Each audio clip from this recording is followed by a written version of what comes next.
ada ni. Kita beli kasut lah, kita tengok kasut.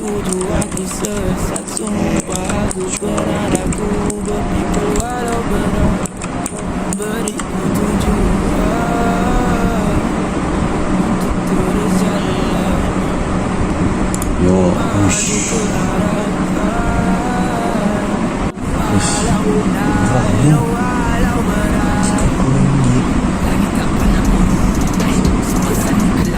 Konteks saya lagi. Membuta jiwaku selalu diganggu. Tanya waras tak aku. Jawapan tak pernah tentu. Soalkan diri sendiri selalu kerana aku selalu cemburu. Apa yang kau ada yang nyata ku kurang, tak tahu ke mana. Jika habis ulang, tak mau kata-kata, aku mau tulang guna yang berisi. Macam suspicious abang ni. Cakap syarat-syarat jumpa lah. Tapi murah. Begitu lah. Sumpah aku pernah ragu berpikul walau berat. Beriku tujuan untuk terus jalan, maju ke harapan. Walau penat, walau berat, walau kaki tak pernah berjalan, masih lagi ku bina jambatan untuk dijalan. Tulis harga RM30, harga sebelah RM300, deposit RM150. Ada senyuman tak pada sorongkan, gembira tunjukkan, sedih berbautkan.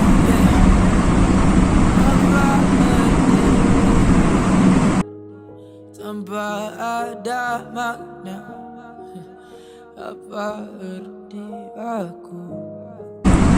Okey lah, tak apalah. Percaya kan.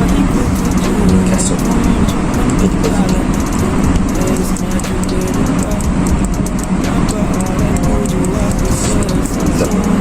Okey lah. Aku berpikul walau berat, beriku tujuan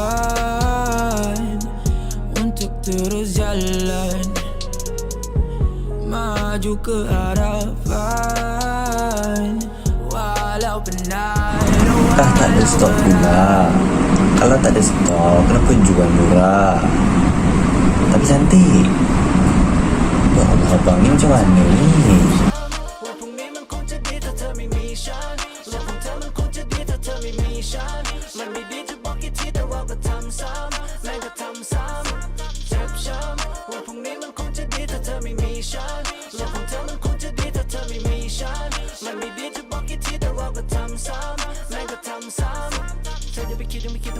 Keep it going, the gym and the shampoo. Telling my palm to your long pick up shot. Don't get any chance. I go by when they fall like on things to go rush and pick on me. Me the put them in time that I'm fine. You've been feeling me rose and my time. Me never see I'm a pearl and lemon. I'll take me deep. Step sham.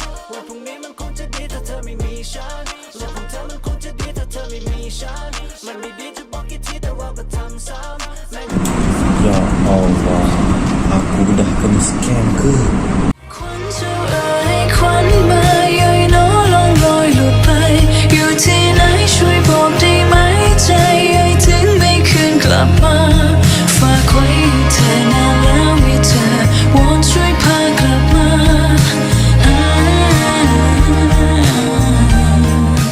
Assalamualaikum warahmatullahi wabarakatuh dan salam sejahtera.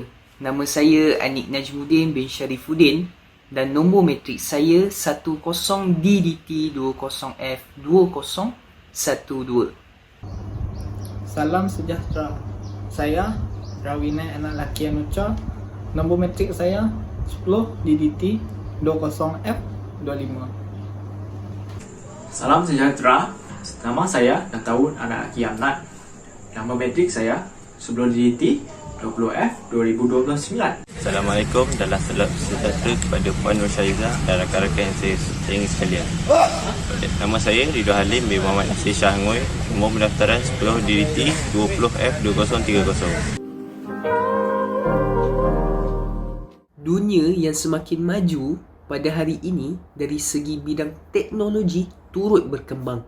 Internet pun sudah menjadi suatu kemestian dalam kehidupan masyarakat.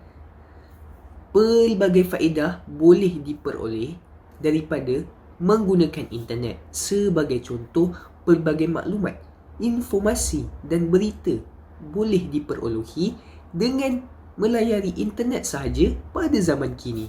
Satu maklumat itu bukan sahaja diperoleh dalam beberapa saat, malah hanya dalam satu klik sahaja. Bagaimanapun, di sebalik manfaat internet ini, masih terdapat sesetengah pihak yang menjadikan internet sebagai medan untuk melakukan jenayah. Perbuatan jenayah di alam maya ini dikenali sebagai jenayah cyber.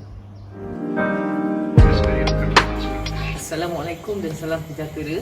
Saya Ani bersama Encik Ahmad Abdul Hakim saya akan menyoal tentang jenayah cyber. Jadi yang pertama sekali Encik, apa itu jenayah cyber? Jenayah cyber melakukan jenayah menggunakan teknologi multimedia lah yang saya faham lah. Pada kriminal melalui elektronik, bukan lagi macam dulu melalui fizikal mengumpat dan menyamun, bawa senapang, bawa pistol tak perlu lagi lah. Yang saya faham macam tu lah.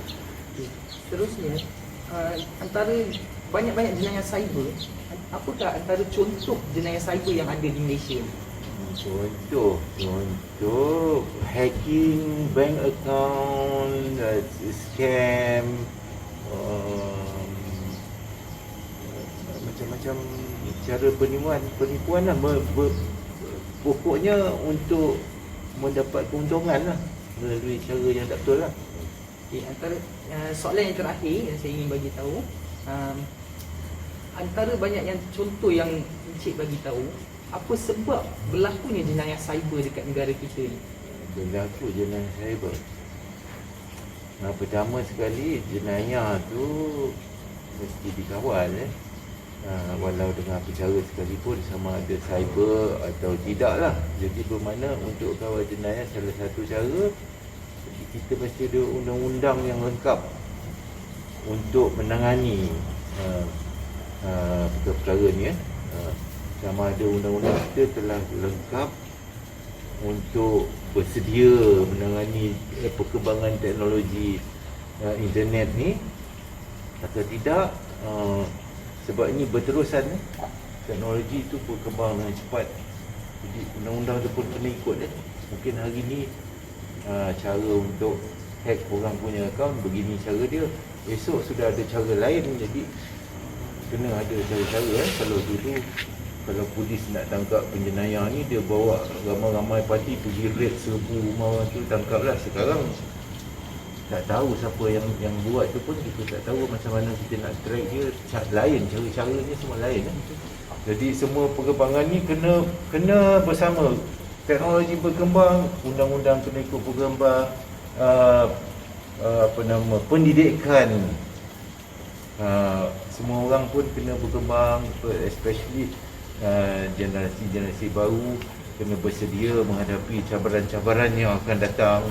Kita dah tua ni, mungkin kita tak follow sangat perkembangan tu sebab kita mungkin tak perlu lagi. Tapi orang muda ni dia perlu sebab ini akan menjadi cara hidup dia, membuat kerja melalui internet. Jadi kesediaan tu kena tahulah. Kalau tidak, lagi senang kena tipu lah. Kalau tiba pada kriminal ni, lagi mudah kena tipu. Especially kalau sifat-sifat tamak tu ada, lagilah kita senang kena tipu lah. Jadi kita dapat tahu yang bahawa jenayah cyber di negara kita ni amat bahaya, yang diperlukan undang-undang pun perlu diperketatkan setaras dengan perkembangan teknologi. Jadi sampai sini saja Encik. Terima kasih atas kerjasama Encik dalam review kami di sini. Sekian, terima kasih. Okay, seterusnya saya akan menanya soalan dengan Ahmad berkenaan jenayah cyber. Okay. So Ahmad, apa yang anda tahu tentang jenayah cyber? Jadi yang saya tahu, jenayah cyber ni dia jenayah melalui cyber, melalui menggunakan elektronik semua, macam handphone, macam laptop. Jadi kalau jenayah cyber ni lebih kurang kepada bahagian teknologi semua. Apa jenis contoh jenayah cyber yang ada kat negara kita ni? Di contoh jenayah cyber di negara kita ni, selalunya macam mencuri, dia hack akaun bank orang. Tak pun dia macam menggodam, dia hacker semua tu, dia boleh stalker, dia mengintip online, macam tu boleh jadi juga. Dan juga boleh juga cyberbullying. Macam ada satu kes dulu yang dia bully cyber sehingga menyebabkan orang tu bunuh diri. Jadi kalau itu adalah jenis contoh jenayah cyber, jadi kenapa, apa sebabnya berlakunya jenayah cyber semacam cyberbully, scammer, hacking akaun detail bank orang? Jadi apa punca, apa sebabnya berlaku benda ni semua? Jadi sebab berlaku benda ni, mula-mula kita kena tahu kenapa berlaku jenayah. Jenayah ni selalunya disebabkan orang yang tidak bermoral, ataupun yang terdesak, ataupun yang mental tak stabil. Jadi bila dengan zaman perkembangan teknologi dah berkembang ni, yang terbukti sekarang pandemik COVID-19 semua buat melalui teknologi, pakai phone, pakai laptop, pakai komputer. Jadi itu dah terbukti bahawa teknologi dah berkembang pesat. Dengan itu terbukanya alternatif bagi penjenayah ni semua untuk melakukan jenayah. Jadi itu jawapan saya, sebab perkembangan teknologi. Jadi kita tahu bahawa jenayah cyber ni juga adalah cyberbully, scammer, hacking akaun detail. Jadi sebabnya apa yang telah diberitahu oleh Ahmad berkenaan dengan sebabnya pesat di perkembangan teknologi kita zaman kini, yang menyebabkan ada alternatif lain kepada jenayah-jenayah yang di negara kita ni untuk menggunakan teknologi itu sendiri sebagai platform mereka untuk membuat jenayah. Contohnya jenayah cyber. Jadi itulah daripada kami, daripada saya. Terima kasih atas kerjasama anda. Dalam konteks jenayah cyber, hacker dikenali sebagai pengodam komputer yang terlibat dalam keselamatan komputer dan masuk tanpa kebenaran melalui kemahiran, taktik dan pengetahuan terperinci. Saya Winak Kianucha. Hari ini saya ingin tanya beberapa soalan kepada tuan saya, itu konkret. Okey, konkret. Bolehkah saya tanya kamu beberapa soalan? Boleh. Okay. Apa soalannya? Adakah kamu tahu pasal hacker? Okey, tahu lah. Tapi okey. Hacker ni yang saya tahu ni dia adalah orang yang mempunyai skill program yang bagus lah. Dia mampu meneroskan sistem keamanan komputer atau jaringan komputer untuk tujuan yang tertentu lah. Okey. Okey, kita teruskan dengan soalan kedua ya. Ya. Okey. Hacker ni banyak istilah yang digelarkan atau dinamakan. Bolehkah kamu berikan kepada saya istilah-istilah tersebut? Okey. Sebenarnya istilah hacker ni dah banyak lah. Okey, saya akan terang 3 dululah yang saya ni. Okey. First dia ada black hat hacker, yang kedua white hat hacker dan script kiddies lah. Okey. Okey, saya akan terang satu-satu hacker dia lakukan macam mana dia punya hack tu. Okey, first black hat hacker dia melakukan aktiviti yang illegal. Okey, mulai dari perentas sistem, mencuri data, menyebarkan malware dan sebagainya lah. Okey. Terus seterusnya white hat hacker. Okey. Dia menggunakan keahlian meretasnya untuk mengawasi kelemahan, mengawasi itu membaiki lah. Okey, kelemahan suatu sistem. Okey, sehingga keamanan dapat dijaga daripada hacker-hacker yang lain lah. Okey, yang terakhir script kiddies. Okey, script kiddies ni hanya melakukan aktiviti menggunakan skrip yang diciptakan oleh orang lain lah. Lepas tu namun tindakan yang dia buat tu tetap merugikan orang lain lah. Dia sangat merugikan lah. Okey. Okey, soalan akhir je. Apakah tindakan yang boleh dilakukan untuk mengurang atau menghapuskan hacker-hacker yang ada? Okey, saya pada pandangan saya untuk menghapuskan hacker ni. Okey.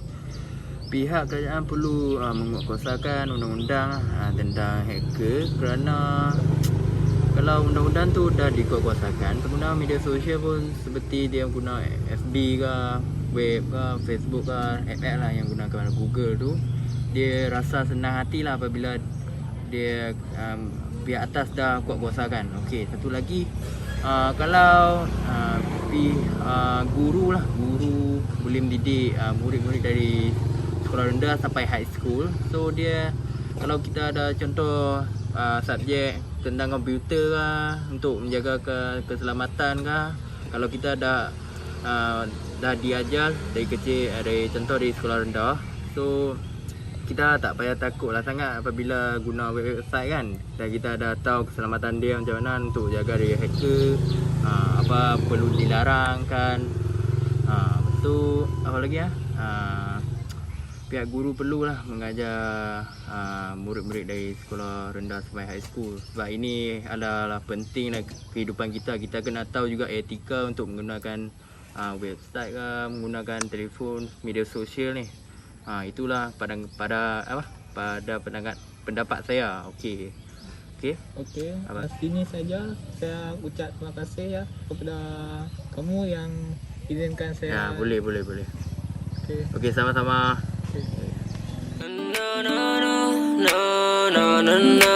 Jom, sekarang kita meneruskan tajuk kita. Pada era ini terdapat banyak jenis cyber di negara kita, tetapi terdapat satu jenis cyber yang sering berlaku di negara kita, iaitu scam. Scam merupakan salah satu penipuan di internet atau sosial media. Biasanya pemangsa akan mendapatkan kepercayaan dari mangsa dengan janji-janji manis. Scam juga melibatkan kerugian wang tunai.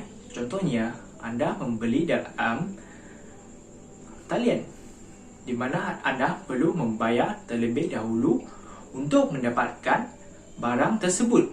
Dengan janji manis, barang akan sampai dalam masa 2 hari. Anda akan yakin dengan penjual tersebut tanpa membuat unsur periksa. Biasanya, anda boleh menjumpa scammer pada jam email anda. Mereka menumbuk janji manis, meminta bantuan dari anda dan pelbagai teknik lain lagi. Jom kita pergi membuat soal sidik dengan masyarakat. Salam sejahtera. Ya, salam sejahtera, Abang. Hari ini saya ingin membuat soal sidik. Bolehkah? Boleh, Bang, tak ada masalah. Jom mula. Soalan pertama. Adakah anda mempunyai pengalaman tentang scammer? Ada. Bagaimanakah itu scam anda?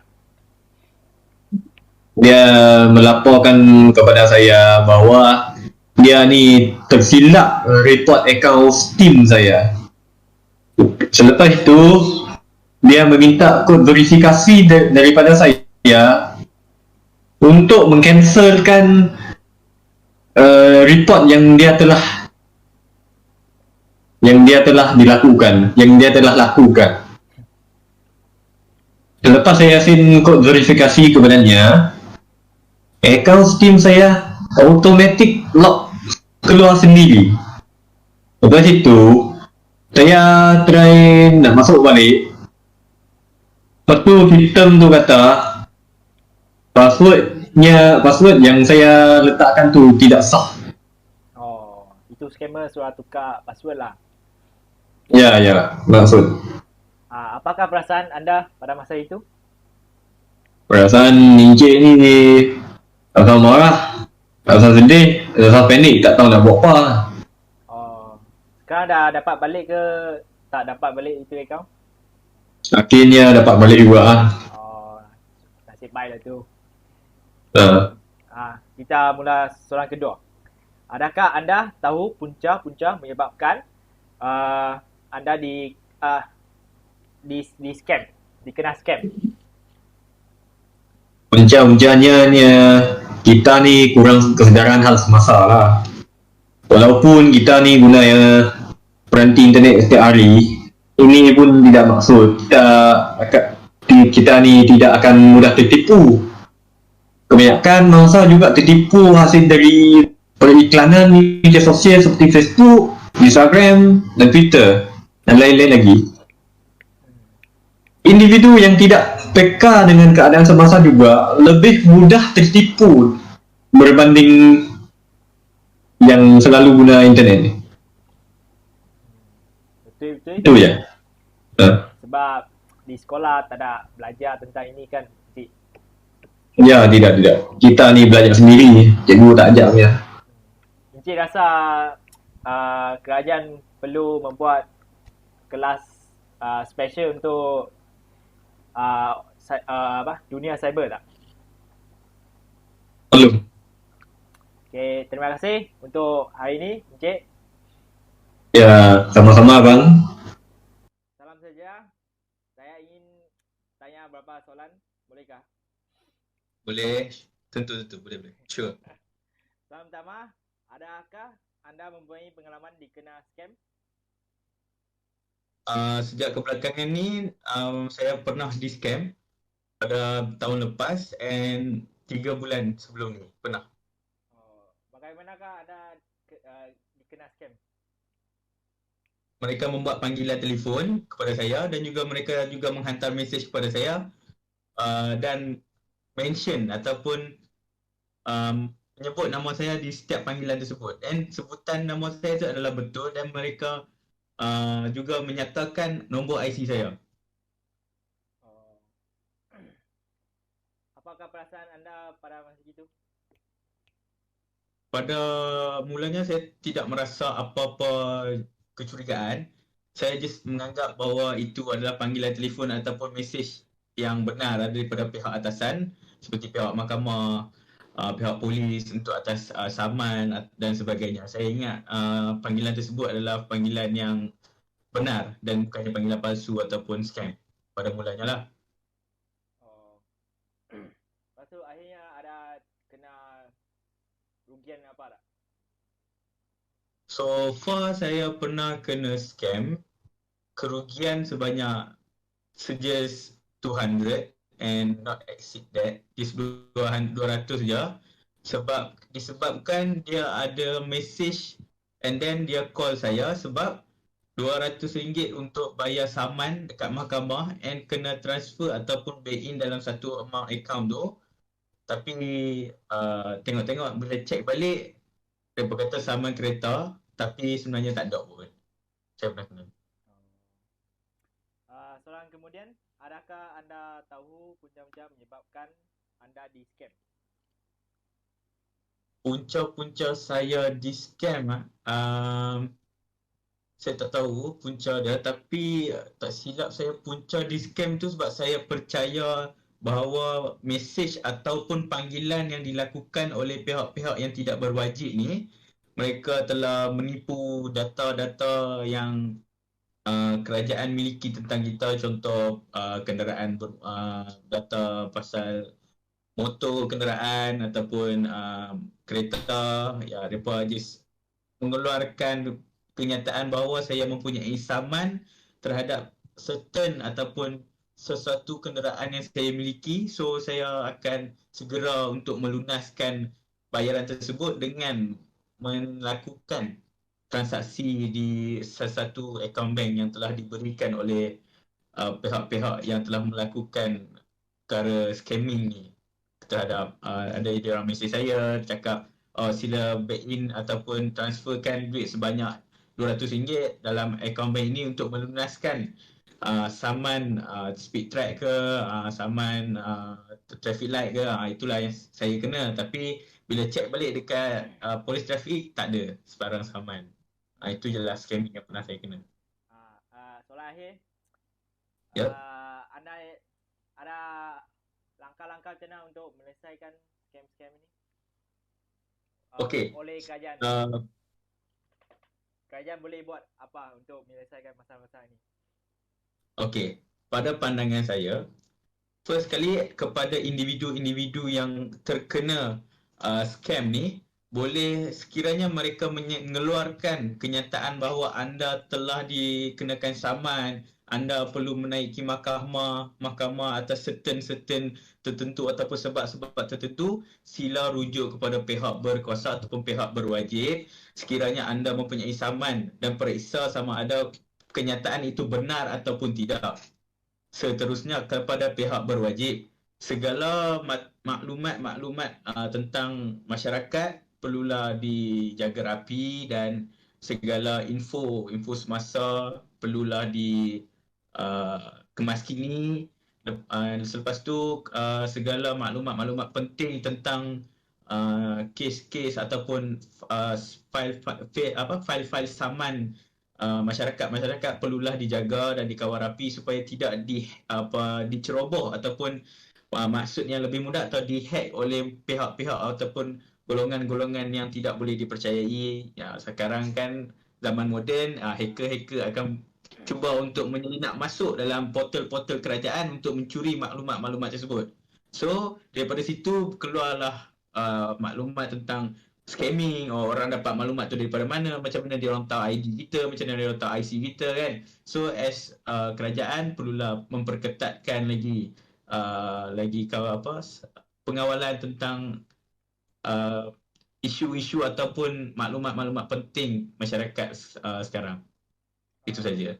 Okey, terima kasih untuk saya bertanya beberapa soalan. Okey, sama-sama. Sebentar ku pulang cari rezeki. Pada hari ini saya akan membuat satu social eksperimen untuk menanyakan kepada pelajar-pelajar Politeknik Sepang Perai tentang apakah mereka tahu tentang pelacuran online, iaitu salah satu daripada jenayah cyber yang kita boleh lihat pada hari ini. Sebelum saya akan menanyakan kepada mereka, sebelum tu saya akan menerangkan sedikit sebanyak apakah itu pelacuran online. Pelacuran online berlaku apabila masyarakat kita menggunakan dating apps dengan cara yang salah, iaitu mereka menghasilkan bahan-bahan lucah pada penonton mereka dan membuat duit dengan menghasilkan bahan-bahan lucah tersebut. Okay, sekarang saya akan bertanyakan kepada pelajar-pelajar Politeknik apakah mereka tahu tentang pelacuran online ini. Jom. Okey, mari kita cari pelajar-pelajar Politeknik yang ada di sekitar kawasan ini untuk menanyakan soalan. Jom.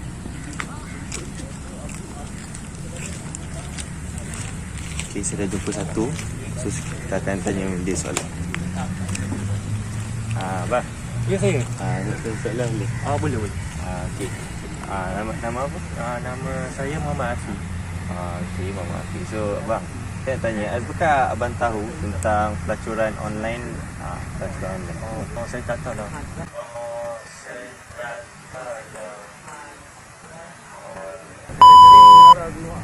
Tahukah abang melalui dating apps, bahan lucah boleh dihasilkan melalui dating apps, dan pelacuran online tu boleh disalurkan melalui dating apps tu.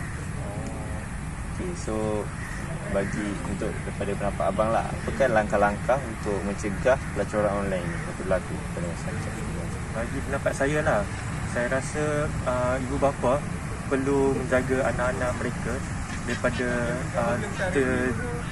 termasuk dalam aktiviti seperti itulah. Contohnya menjaga daripada mereka menggunakan phone terlalu lama. Takut mereka termasuk dalam website-website yang tak sepatutnya. Itulah saya rasa. Dan soalan saya ada apa nasihat abang untuk masyarakat pada zaman kita untuk sebelum mereka terjegal pada benda tersebut? Apa nasihat abang? Nasihat saya lah untuk kerajaan, kerana kerajaan bertanggungjawab untuk menjaga website-website ni. Jadi mereka mestilah menjaga website-website ni daripada benda-benda yang tak elok lah masuk daripada website tu. So mereka kena pantau daripada budak masuk ke website-website tu. Terima kasih bang. Sama-sama. Okay, sekarang saya akan menanyakan lagi salah seorang pelajar untuk nak menjawab soalan saya pada petang ini.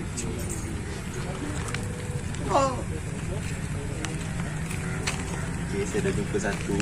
So kita akan tanya dia soalan. Assalamualaikum bang. Salam.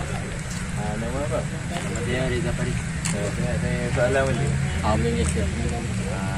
So abang tahu tak tentang pelacuran online?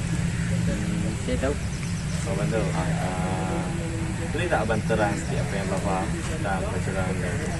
pelajaran online ni dia tak semestinya kita perlu jumpa dengan depan-depan. Kita perlu contohnya kita ada app, contoh kita boleh book terus dalam app tu untuk mendapat pelacur. So daripada pendapat abang, apakah langkah-langkah untuk mencegah pelacuran online ni daripada terjebak kepada masyarakat zaman sekarang? Pada pendapat saya, cara kerajaan perlu menerapkan pendidikan awal di sekolah, contohnya memasukkan tajuk-tajuk seperti cara untuk mencegah pelacuran online di dalam buku-buku teks contohnya. So untuk soalan saya, apakah nasihat abang untuk masyarakat pada zaman sekarang yang mungkin telah terjebak pada perkara-perkara seperti ini? Masyarakat semestinya perlu lebih peka lah. Dan kita sebagai orang Islam tahu tentang akibatnya jika pelacur ini, dan masyarakat perlulah berwaspada dengan ancaman yang bakal kita hadapi. Itu saja bang. Terima kasih bang. So tamatlah untuk social eksperimen saya pada petang ini, dan saya mengucapkan kepada semua yang telah terlibat untuk projek saya. So sekian saja apa yang saya dapat dalam social eksperimen ni ialah kesimpulannya kita sebagai rakyat Malaysia dan rakyat Malaysia kita perlulah menjaga identiti kita sebagai rakyat Malaysia, ialah kita perlu menjaga akhlak kita, kita perlu menjaga tata susila kita untuk supaya sebanyak untuk menjaga imej negara, imej agama dan imej diri sendiri.